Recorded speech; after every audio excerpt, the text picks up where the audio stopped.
ক'লেনো এইবিলাক অদৰকাৰী কথা, নিউজ লাইফৰ কথা এইবিলাকতো মই ক'ত ক'লো যে গো মাংস মুকলিকে বিক্ৰী কৰিব পাৰিব? পৃথিৱীৰ ক'ত ক'লো? মোক এবাৰ দেখুৱাই দিয়ক, যদি দেখুৱাই দিব পাৰে মোক দেখুৱাই দিয়ক আপোনালোকে। মই যিটো কথা কৈছো একদম ক্লিয়াৰলি, যদি আমাৰ চৰকাৰ আহে, হিন্দুৱে হওক মুছলমানে হওক 71 চনৰ পাছত অহা চব বিদেশীকে খেদি দিম।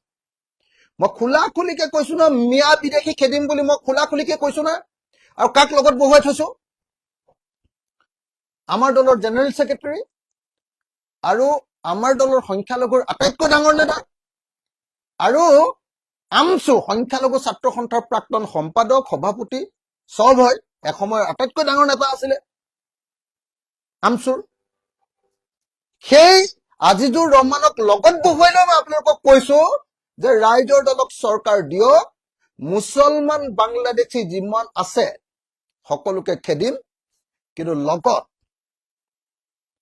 হিন্দু বাংলাদেশী যিমান আছে সিহঁতকো খেদিম আকৌ।